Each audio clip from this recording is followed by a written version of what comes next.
There are 4 specific practice strategies that turn average musicians into pro-level players. It's surprising how simple they are, but hardly anyone talks about them. I've used these to help over 2,000 of my students break through plateaus and finally play the way they always dreamed. So in this video, I'll break each of those 4 techniques down step by step so you can level up your skill, enjoy your practice more, and feel truly proud of the music you play. Tip number 1. A young pianist once waited outside Sergei Rachmaninoff's studio. He heard the maestro practicing, painfully slowly. So slowly, in fact, that he couldn't even recognize the piece. Turns out it was a Chopin etude that's usually played at lightning speed. Now, why would this world-class virtuoso with technique to burn crawl through it like a beginner? Because that's the secret to world-class playing. Rachmaninoff knew it's not about how many times you play, but how many times you play it right.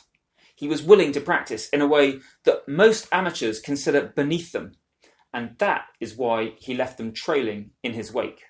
So tip number 1 is stack up the wins. Because research backs Rachmaninoff up. The best practicers don't play more correct repetitions than other musicians, but their ratio of correct to incorrect reps is way higher. Ideally, 6 times as many perfect reps as mistakes. So when you draw it out, it's not the height of the correct reps bar that matters. It's how much taller it is than the mistakes bar. Every time you play something wrong, you're creating the wrong habit. Every time you play it right, you're building robust, reliable skills. So how exactly do you do this? Use 2 stupid simple tools. Break tricky sections into bite-sized chunks and go so slow you can't possibly mess up. It might feel silly, but if you want to take your playing to the next level, then you need to do this. Remember, it was good enough for Rachmaninoff, so it's good enough for the rest of us too. Here's why it's so vital. Each time you play a passage, you're literally strengthening a pathway in your brain. But that pathway could be good or bad. Play the passage correctly and you're getting better. But play it wrong and you're making things worse. So if you make mistakes at first, then you need to follow that with enough correct repetitions to tip the balance, and then some. But how many times is enough? Science can give you all sorts of complicated equations to calculate this exactly. But don't worry about that. A simple rule of thumb gets you 95% of the way there. If you nail it first time, do it 3 more times in a row. And if it takes you a few tries to get it right, add 3 to 5 more clean playthroughs after you hit your first success. If you're still struggling after lots of tries, make it even easier or slower. Don't just move on the first time you play it right. Stack up those correct reps and your playing will improve in leaps and bounds.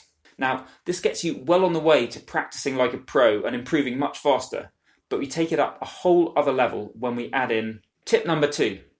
Imagine you're repairing a boat. The paint's peeling, the cabin needs plenty of love, and there's a whopping great hole in the hull. Until you fix that hole, nothing else matters. The boat won't float no matter how much you polish everything else. It's exactly the same with your practice. There's no point spending any time on the easy bits until you fix the gaping holes that are still sinking your progress. So tip number 2 is stay laser focused on what actually needs work. Don't just mindlessly play through everything. Ask yourself, which sections are tripping me up the most? So you're hunting down your weak spots and attacking them. Maybe it's a tricky phrase in the second line or a couple of rogue notes in bar 32. Give those your full attention and almost all of your practice time. Here's the classic trap that stops lots of people from doing this. I see it all the time with my students. People tend to start playing from the beginning again every time they stop to fix something. So the start of a piece gets all the love while the poor ending is forgotten. So before you do anything else, just check. Are you giving equal attention to every section or hammering away at the beginning and neglecting everything after? Then use my zoom in, zoom out technique to find the trouble spots which want extra targeted practice. Start by playing the whole piece. Record yourself if you can and note the biggest problem areas. Then zoom in, practice just those trouble spots until they improve. And then zoom out again, go back and play the whole piece to find the new problem areas. And so on. Progress explodes when you plug the leaks first. Don't water down your practice by spending time on what is already solid.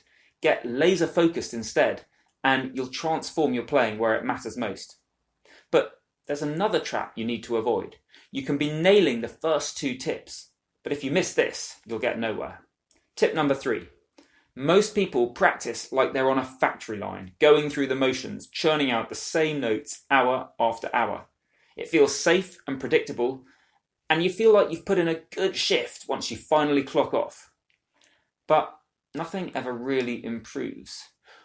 Now, world-class musicians don't practice like factory workers. They practice like scientists. They're always testing things, taking notes, and learning from the results.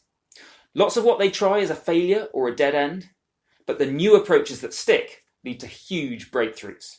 So tip number 3 is ban mindless practice. Even if you're playing the right notes, don't just coast through on autopilot. Pause after every repetition and ask, what worked? What felt off? Did that change help, or did it make things worse? Am I tense anywhere? Am I rushing certain spots? What if I try a different fingering, or change my phrasing?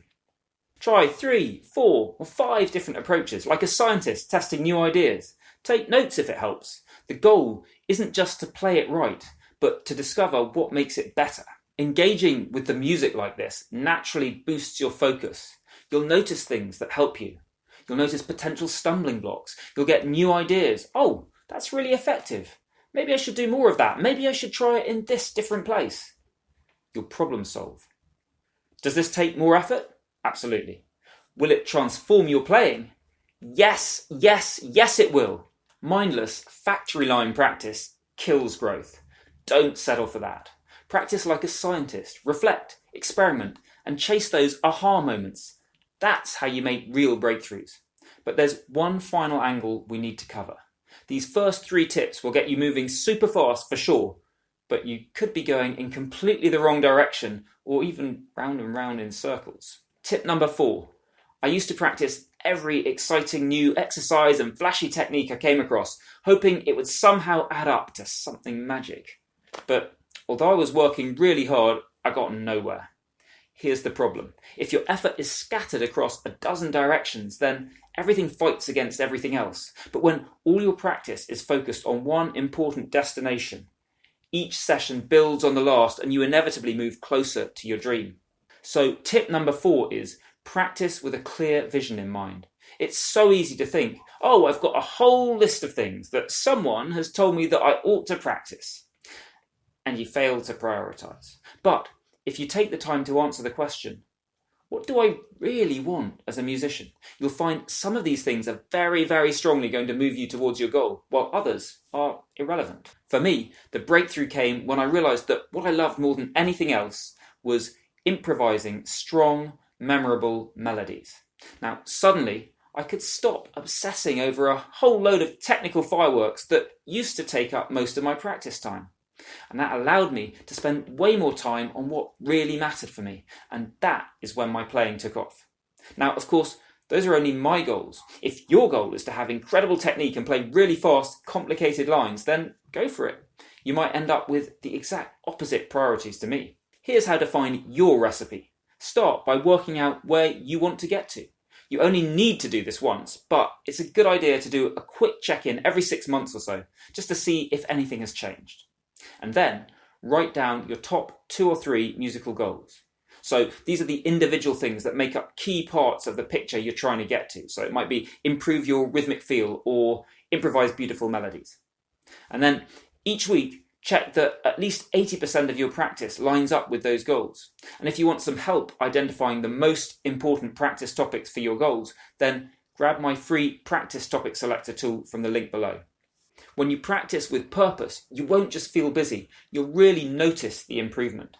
But even when your practice is rock solid, there are still other vital things that can speed up your progress or keep you stuck. So check out this video next, where I share the 20 lessons that massively leveled up my playing and that I wish I'd learned years ago.